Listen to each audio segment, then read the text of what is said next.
Lula livre, tchutchuca e o Bozo nas pesquisas. Eu sou Matheus Ferreira e esse é o canal Desemboca. Já peço para você aí deixar o seu like, se inscrever no canal, porque isso é muito importante para que esse vídeo chegue a mais pessoas. Chamado de tchutchuca de banqueiro pelo deputado Zeca Dirceu essa semana, o ministro da Economia, Paulo Guedes, sentiu a sua masculinidade ferida, uma masculinidade tóxica tão comum entre os homens heterossexuais. E se desequilibrou e passou a xingar a mãe, a avó e todos os ancestrais ali dos deputados presentes. Paulo Guedes apenas mostra a sua prepotência, tão presente aí nesse alto escalão do governo, que não respeita os ritos da Câmara, os protocolos, chamando deputado de você, esquecendo o nome, chamando pelo número da ordem das entrevistas, o que demonstra, na verdade, uma falta de habilidade política. É preciso dizer que os ministros, eles não, como muita gente acredita, ministro não é simplesmente um cargo técnico, é um cargo político. E a pessoa que ocupa a função que Paulo Guedes ou que o Moro ocupa, precisam ter habilidade política para negociar, e a gente está vendo aí essa falta de habilidade, né? É realmente um grande caos esse governo, né? Isso tudo para tentar aprovar uma reforma da Previdência que de fato vai tirar os direitos da maioria, vai realmente roubar a aposentadoria daqueles que ganham menos, daqueles que têm mais necessidades. O mesmo Paulo Guedes, do alto de sua arrogância e falta de habilidade política, essa semana disse também que Lula é admirável, porque ele conseguiu fazer muita coisa em muito pouco tempo. Isso é muito interessante, até mesmo vindo de um ministro como Paulo Guedes, né? E isso nos leva aí a um novo assunto desse vídeo, que é a prisão de Lula. Lula é um preso político que está preso há um ano, vai fazer um ano agora, amanhã, no dia 7, domingo. É um ano que o Lula está preso lá em Curitiba, uma prisão política com falta de provas, foi submetido aí a um julgamento muito mais político do que um julgamento técnico. E amanhã nós vamos sair às ruas no domingo para defender realmente a liberdade de Lula e muito mais do que isso, defender que Lula tenha um julgamento justo. A gente precisa respeitar a história do Lula, tudo aquilo que ele fez enquanto ele era presidente, né? E não somente como presidente, durante toda a sua história política, a sua história de vida. É preciso dizer que o Brasil foi transformado e o que o Lula fez, a gente sente até hoje os benefícios daquilo que ele fez durante os seus governos, seus 8 anos de governo, né?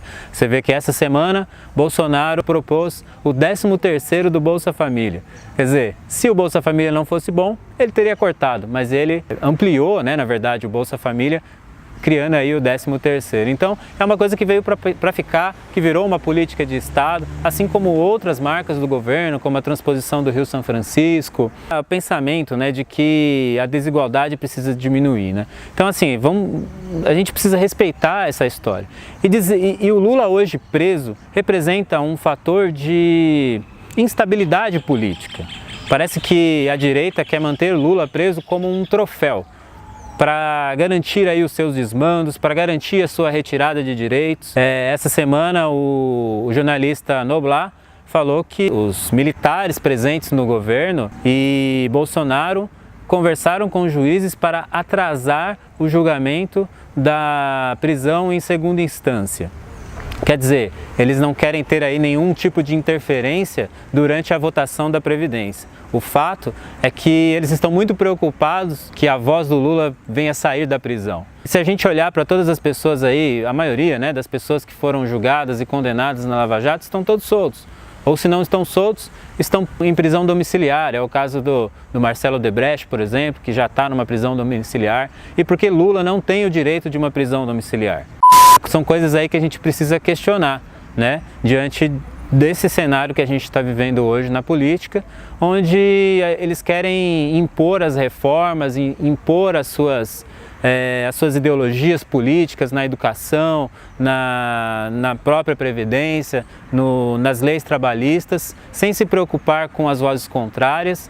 E nem que para isso precisa ser utilizado a força, nem que para isso precisa ser utilizado um discurso conflituoso, como Bolsonaro tem feito. Quando a gente olha para os desmandos desse governo e também para os conflitos, né, o quanto é conflituoso esse governo e o quanto não consegue resolver os problemas do país, não que em 3 meses seja possível resolver os problemas, mas a gente percebe que não existe nenhum plano de governo, não existe nada, né, enquanto o Bolsonaro fica no Twitter, arrumando confusão, aí agora está querendo defender o golpe militar, dizendo que não foi golpe, que foi uma revolução ou que foi necessário. Quer dizer, é uma grande bagunça de governo que não se preocupa com as causas que são primordiais para o nosso país, e isso tem se refletido aí em algumas pesquisas. Essa semana saíram algumas pesquisas interessantes. Por exemplo, uma pesquisa do IBGE mostrou que o desemprego tem aumentado no país.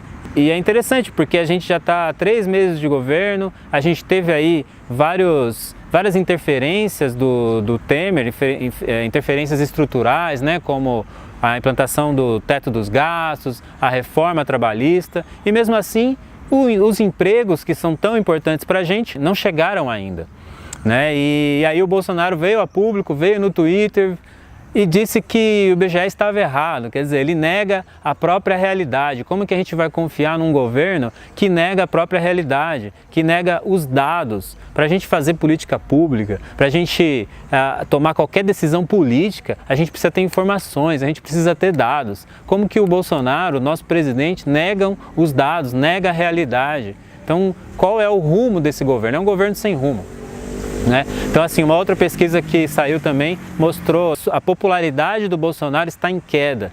E pela primeira vez, os que consideram o governo bom ou ótimo são minoria. E pela primeira vez, aqueles que consideram o governo como regular ou ruim são maioria. Isso mostra que a aprovação do governo Bolsonaro tem caído desde que ele assumiu o governo. E que as pessoas estão muito preocupadas com a sua situação pessoal, com a situação da sua família e com o futuro do país. A pesquisa também mostrou que a maioria das pessoas é contra a ampliação da posse de armas. O que a gente consegue perceber nas pesquisas é que o governo Bolsonaro está indo para um lado e a opinião pública e o desejo e a vontade e as necessidades das pessoas está indo para o outro lado. Nós estamos preocupados com os planos e com a linha que vai ser adotada nesse governo, que até agora não mostrou exatamente para que você veio, além de falar besteira. A gente tem aí ainda um ministro prestes a ser exonerado, o ministro do Turismo, envolvido com corrupção eleitoral, e temos ainda o ministro da Educação, que o próprio Bolsonaro já disse que está pensando em demitir. Quer dizer, há 3 meses de governo, a gente já tem mais um ministro demitido e mais 2 ministros aí na fila para serem demitidos. E nada do país sair do lugar. Para finalizar, hoje saiu uma pesquisa do Datafolha muito pertinente para o momento que a gente está vivendo. Essa pesquisa mostra que a maioria das pessoas desprezam o golpe de 64. Apenas 36% das pessoas acreditam que o golpe não foi golpe.